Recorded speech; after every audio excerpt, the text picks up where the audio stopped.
na Tua palavra santa, nós possamos nos tornar mais parecidos com Jesus.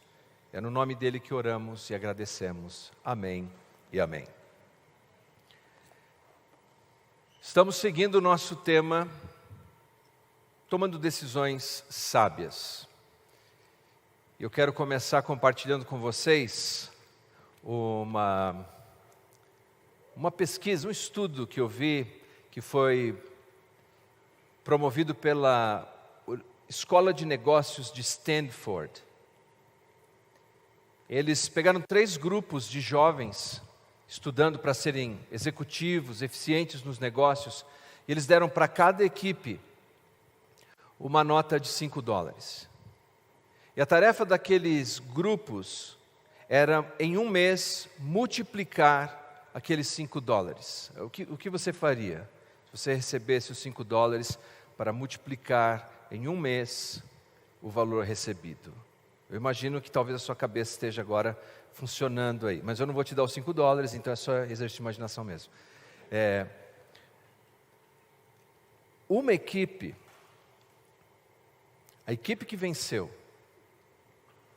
tinha uma oportunidade. Veja, então a equipe que mais multiplicasse em um mês ia ter a seguinte oportunidade: fazer a apresentação na frente de todos os outros alunos de como eles conseguiram isso. E cada equipe saiu ali animada, né, para ir atrás de multiplicar aquele dinheiro que eles chamam de semente, né, dar uma sementinha para cada grupo dos jovens ali.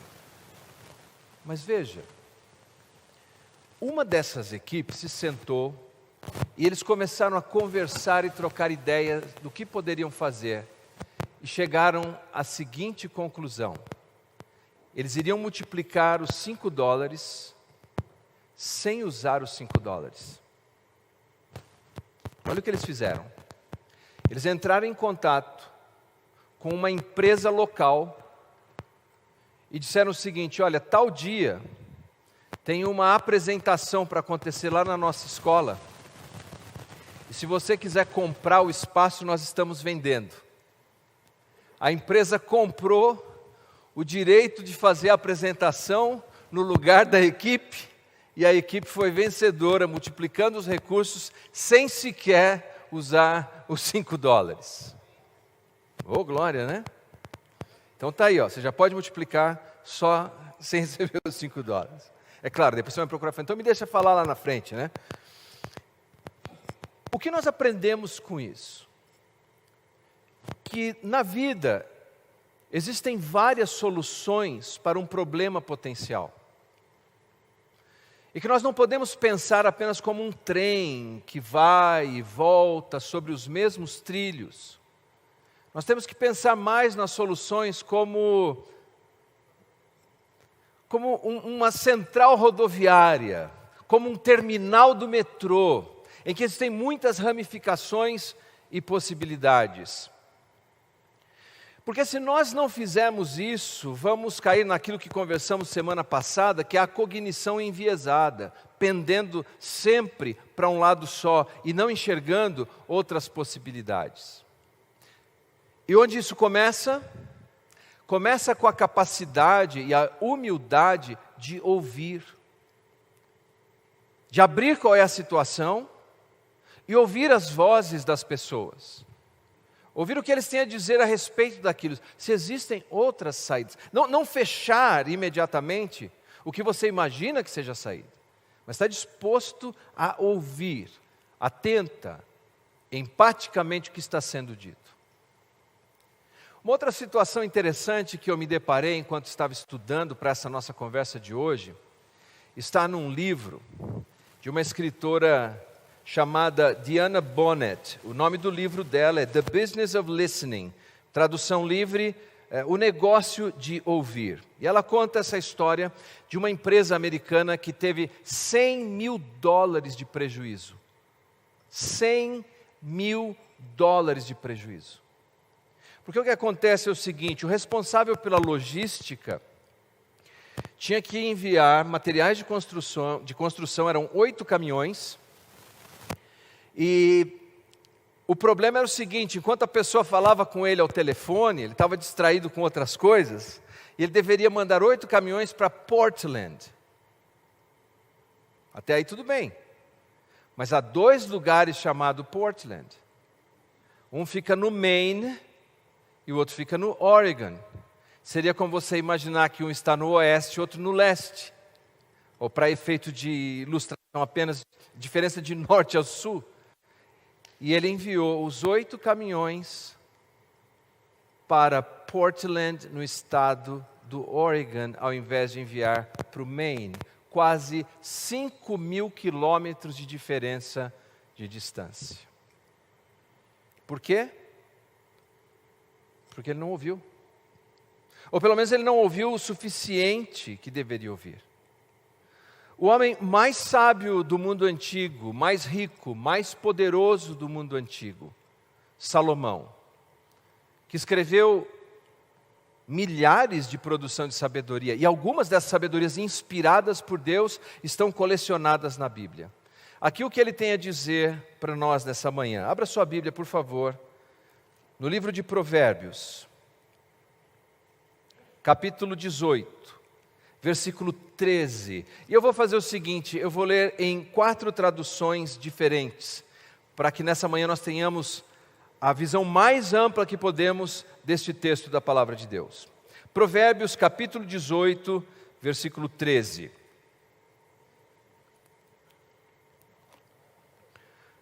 Se você encontrou, diga amém.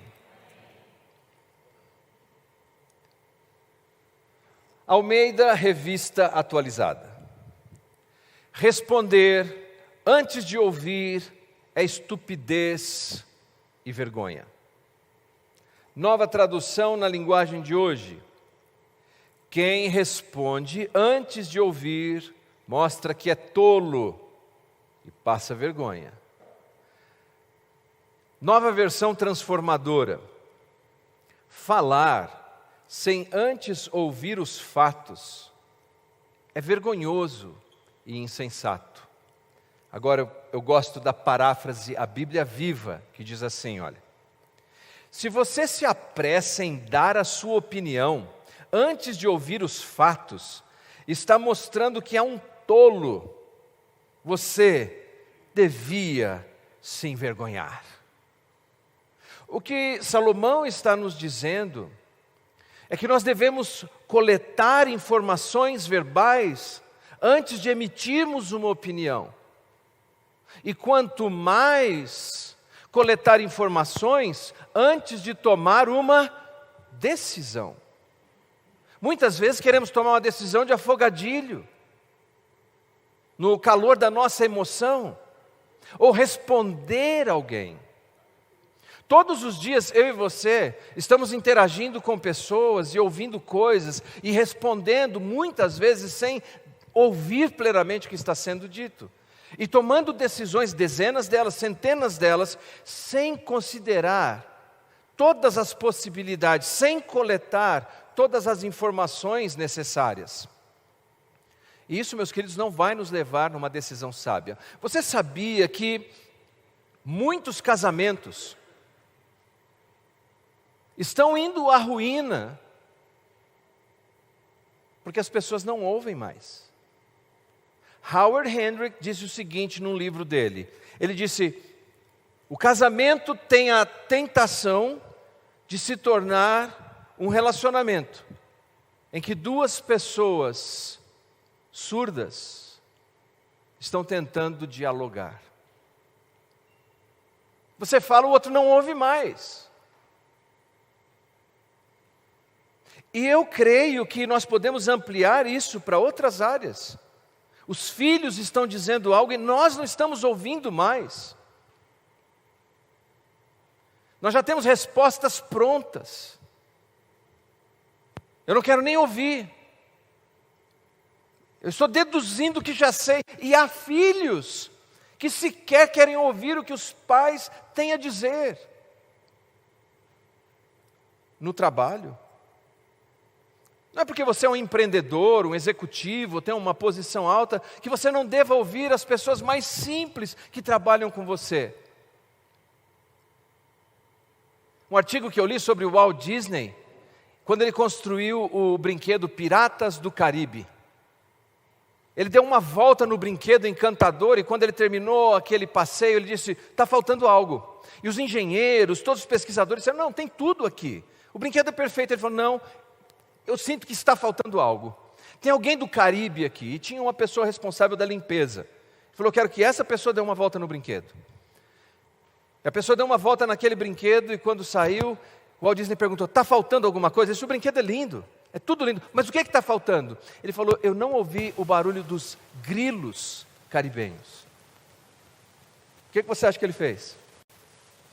Som de grilo. Nós precisamos ouvir. Harvard Business Review disse o seguinte, 65% do tempo de alguém que tem uma posição de liderança deveria ser ouvindo. Ouvir. Eu gosto demais dos dias que temos de batismo, porque como vocês bem sabem, nós começamos no espírito e terminamos na carne, com churrasco. Mas esses dias são especiais também porque eles me dão a oportunidade como um irmão e pastor de ouvir, de conversar com as pessoas da nossa comunidade, de ouvir observações, ouvir críticas, ou perguntas, ou dúvidas, e ouvir. E algumas vezes eu me pego também mordendo a minha língua, porque eu tenho respostas já prontas. E é um erro. Como saber se estamos ouvindo? Alguns sinais são simples. Se uma pessoa está falando, e eu já estou pensando na resposta, eu não estou ouvindo. Se seu filho está falando com você, não, mas a minha mente é muito... Não. Salomão diz que responder antes de ouvir não é sabedoria, é tolice. Então você não tem uma mente brilhante, de acordo com Salomão pelo menos. Eu não tenho reputação para dizer isso, mas o homem mais sábio do mundo antigo, mais rico e mais poderoso tem. Isso é tolice, ouça. Então quando a pessoa está dizendo e você já está aqui preparando a resposta na sua mente, você não está ouvindo. Você não está ouvindo quando a pessoa está falando com você e você está olhando o relógio. Ou o celular. Você não está ouvindo.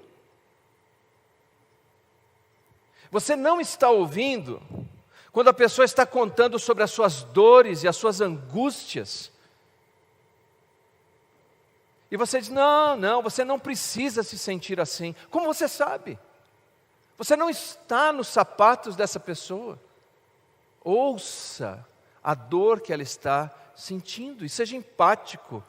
A Bíblia nos adverte não a fazer parar de chorar quem chora, mas chorar com quem chora. Ouça empaticamente, sem refutações teológicas, filosóficas. Ouça. Você não está ouvindo, e eu não estou ouvindo, quando a pessoa está compartilhando a sua história. E você já está aqui na ponta da língua para contar a sua melhor e maior história. Pessoas dizem, não, então eu fiz uma viagem até o Rio de Janeiro. Eu visitei Rio de Janeiro, Minas Gerais.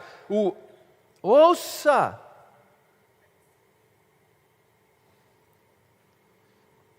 Você não está ouvindo, e eu não estou ouvindo, quando a pessoa compartilha o seu problema. E como ela está vivendo aquela frustração e aquele emaranhado de problema, e você está pronto a dizer, não, isso aí não é nada, deixa eu te contar o meu problema, o problema que eu já vivi.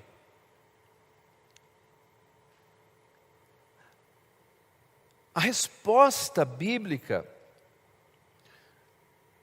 para que possamos tomar decisões sábias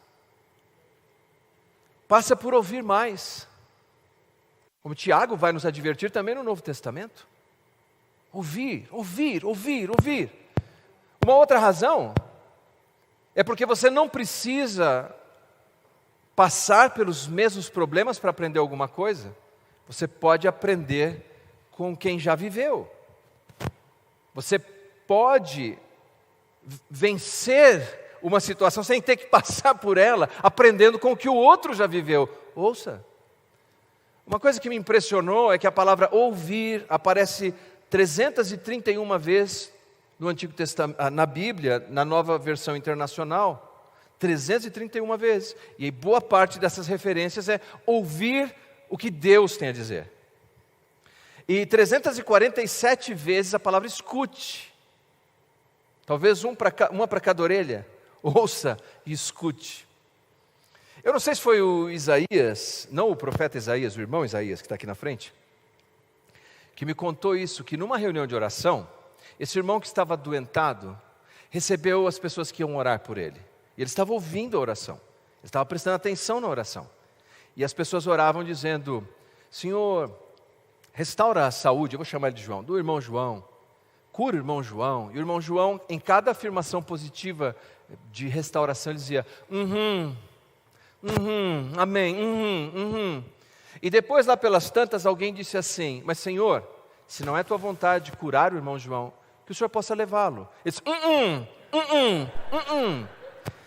Esse, meus queridos, é o exemplo de alguém que está ouvindo o que estão orando, ouvindo o que estão dizendo. E eu não me lembro se foi você que me contou essa história, mas é possível. E alguém também ouviu muito bem essa história. Ouvir é o primeiro princípio. E claro, não só ouvir as pessoas humanas que estão à nossa volta, mas como a própria Bíblia nos ensina, ouvirmos o Deus maravilhoso e soberano que se revela e que tem instruções para as nossas vidas e que quer que nós cresçamos em sabedoria e que possamos nos tornar mais parecidos com Jesus, o Salvador. Há uma história no Antigo Testamento que mostra o pai de Salomão, o rei Davi, que era um homem muito engenhoso, mas como ele cometeu um erro, ao não esperar para colecionar todas as informações. Abra, por favor, no segundo livro de Samuel, capítulo 16, a partir do primeiro versículo.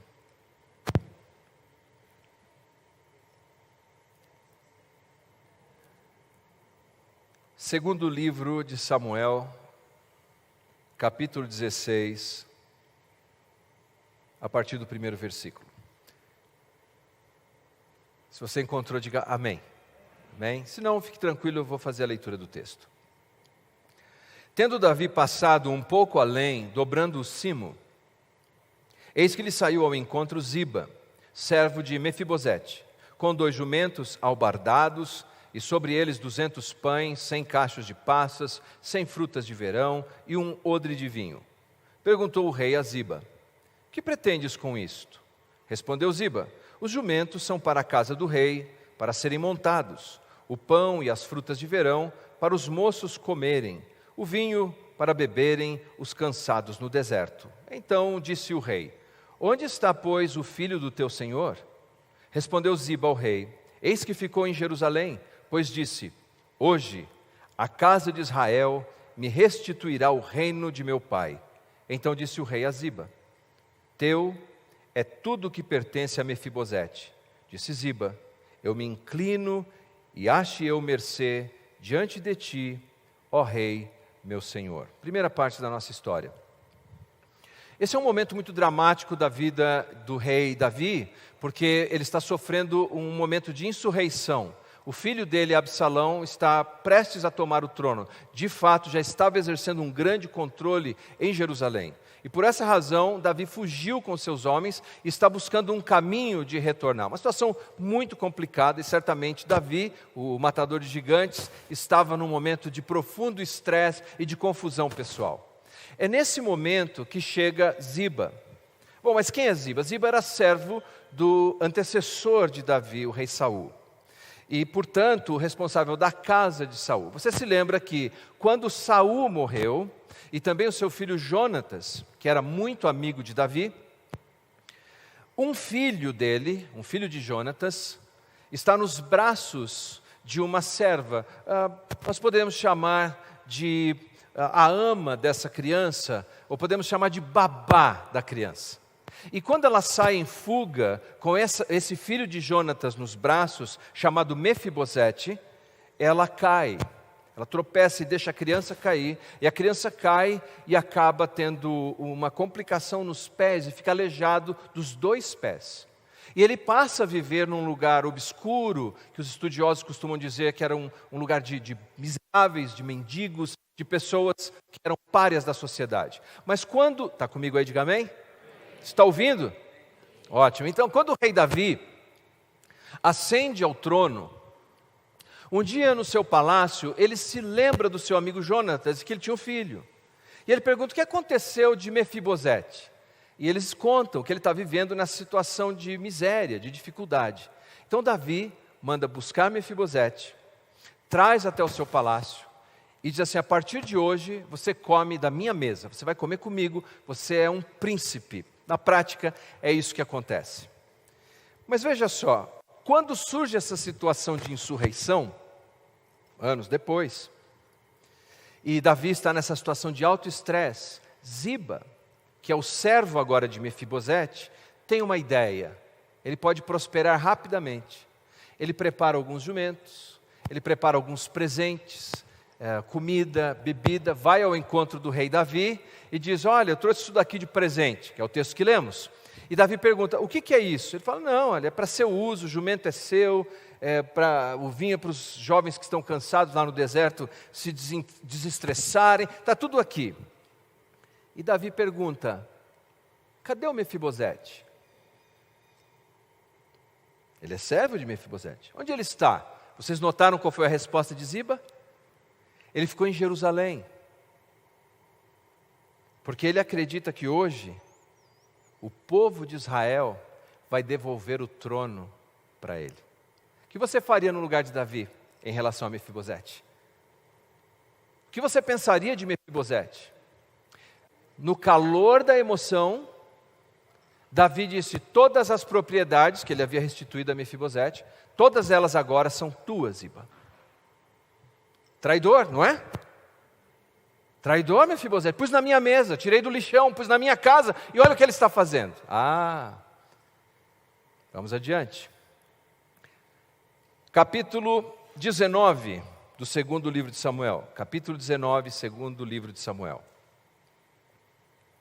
Agora Davi está voltando ao seu palácio, as coisas estão sendo restauradas a ele, o filho Absalão já perdeu aquela batalha, o problema da insurreição foi resolvido e Davi está retornando. Seguindo na nossa história. Todos vêm ao encontro do rei, o rei está voltando ao palácio, todos vêm ao encontro dele. Também Mefibosete, filho de Saul, desceu a encontrar-se com o rei. Não tinha tratado os pés, nem espontado a barba, nem lavado as vestes, desde o dia em que o rei saíra, até o dia em que voltou em paz. Tendo ele chegado a Jerusalém a encontrar-se com o rei, este lhe disse: por que não foste comigo, Mefibosete? Davi está perguntando: por que você não foi? E ele respondeu: ó rei, meu senhor, o meu servo me enganou. Porque eu, teu servo, dizia: albardarei, prepararei um jumento, e montarei para ir com o rei, pois o teu servo é coxo, era aleijado dos pés. Demais disto, ele falsamente me acusou a mim, teu servo, diante do rei, meu senhor. Porém o rei, o meu senhor, é como um anjo de Deus. Faze, pois, o que melhor te parecer. Porque toda a casa de meu pai não era senão de homens dignos de morte diante do rei, o meu senhor. Contudo, puseste teu servo entre os que comem à tua mesa. Que direito, pois, tenho eu de clamar ao rei? Ouviram o outro lado da história? Quem era o traidor? Mefibosete ou Ziba? Mas se você tivesse ouvido apenas a história do Ziba, com quem que você ficava? Com ele. E por causa disso, Davi não restituiu as propriedades. Ele disse: então vamos dar metade para um, metade para outro, se você continua lendo. Mas Mefibosete mostra o caráter dele. Ele diz: não, meu rei, pode dar tudo para ele. Só o fato do rei estar de volta já alegra o meu coração. Mefibosete era um homem que tinha uma história triste, difícil. O pai, que era um rei, morreu, um príncipe morreu, o avô rei morreu. Ele aleijado, ele viveu num entulho, mas ele é um homem de caráter. Mesmo agora sendo traído e perdendo tudo, ele não pediu vingança sobre Ziba. Ele disse: deixa com ele, porque o que era mais importante para mim chegou, que é o rei Davi de volta. Por que Davi tomou aquela decisão? Porque ele não ouviu os dois lados da história antes de decidir. Você aguenta mais uma rapidamente? Está ouvindo mesmo? Eu sei que está quentinho aqui, eu também estou sentindo isso. Olha, uma outra história, essa eu vou te dar um resumo. Lembra de José do Egito? Quando você lê a história de José do Egito, era um homem de caráter, era íntegro, ele temia Deus, ele servia a Deus. E ele se mete numa situação muito difícil, é comprado como escravo por Potifar, um comandante da guarda. A esposa de Potifar, mulher de reputação duvidosa, sempre dando em cima do moço. Lembram disso? Um dia, quando não tem ninguém na casa, a mulher agarra a túnica dele, ele sai correndo e ela grita. Agora imagine você, não tem ninguém ali. A mulher grita, ela tem a túnica na mão e diz: ele tentou me forçar e eu gritei por socorro. Mas a história nos mostra que não foi isso que aconteceu. Você acreditaria em quem nesse momento? Nós sabemos também de pesquisadores que no Egito, tentar violar uma mulher era um crime passivo de morte. Mas eu creio que Potifar conhecia a esposa que tinha e apenas condenou José ao calabouço. Quando você não ouve a história inteira, quando você não colhe todas as informações, você se expõe ao risco de tomar uma decisão errada. Faça uma avaliação na sua vida e veja se nos seus relacionamentos pessoais, como casal, como marido, como esposa, como pai, como filho, no seu trabalho, nos seus negócios, se várias vezes as decisões que você tomou, que não terminam bem, não foram decisões apressadas, em que você não ouviu todos os lados, ou pelo menos o máximo que você podia antes de decidir. A sabedoria da palavra de Deus nos chama, nos desafia a ouvirmos ativamente, primeiramente a Deus, o que Deus tem a dizer na sua palavra, e a ouvirmos o nosso próximo, porque Deus está falando conosco. Nós tínhamos uma editora e um depósito que ficava na Vila Rubens, e chovia muito ali, e tinha um problema estrutural no telhado. Choveu uma vez, destruiu vários livros, talvez a Melissa lembre disso, que trabalhava comigo na época, destruiu vários livros, e eu apenas limpei, nós limpamos e organizamos tudo ali. E tinha uma senhora que limpava ali o escritório e a editora para nós. E um dia ela disse assim: até quando o pastor vai deixar a chuva ficar destruindo os livros dele? Ele não entendeu que está na hora de mudar? Naquele dia eu ouvi. O que Deus está dizendo que nós não estamos ouvindo, por meio das pessoas, por meio da sua palavra. Nós precisamos dar ouvido, senão as nossas decisões não serão decisões sábias. Segundo, nós temos que ter a paciência de colecionar as informações necessárias para então tomarmos a nossa decisão. E em última análise, nós devemos desejar mais conhecer do que dizer e do que fazer. Ou seja, primeiro eu quero conhecer, eu quero entender isso, depois eu vou te dizer, depois eu vou fazer. Provérbios 13:16 diz assim, e eu vou usar aqui a nova versão NVI, a nova versão internacional. Todo homem prudente age com base no conhecimento, mas o tolo expõe a sua insensatez. Ouça. Procure as respostas. Durante a colonização da Índia, e essa é a minha última história para você e nós vamos orar. Durante a colonização da Índia pelos britânicos, os ingleses, eles tinham um problema sério ali, que os preocupava muito. Era a quantidade de cobras venenosas que tinham ali. Eles pensaram, o que podemos fazer? E aí, unilateralmente, sem ouvir pessoas, sem ouvir quem conhecia o local, eles tomaram a seguinte decisão: vamos pagar por cada cobra morta. Quem trouxer uma cobra morta, ganha um dinheiro. Imagine, num primeiro momento, foi a solução do problema. Chegavam cobras aos montes e eles pagavam. Mas se você fosse um empreendedor, você fosse um negociante, e você descobrisse que cobra está em demanda, que pagam por cobras, o que você faria? Eu vou criar cobra? E foi exatamente o que eles começaram a fazer. Eles começaram a criar cobras. Agora o problema começa a se tornar maior. Então, quando os líderes, os governantes entenderam, puxa, eles estão criando cobra. Qual foi a decisão deles rápida? Não compramos mais cobra. E o que os produtores de cobra fizeram? Soltaram as cobras. E agora o problema é maior ou menor? Maior. Quando nós não ouvimos, quando não damos ouvidos, quando não colecionamos o máximo possível das informações e das possibilidades antes de tomarmos uma decisão, nós corremos o risco de aumentarmos os nossos problemas, aumentarmos as cobras de nossas vidas. Conselho de Salomão: seja sábio, ouça a Deus, busque pessoas sábias que possam orientar você na sua tomada de decisão. Vamos ficar em pé.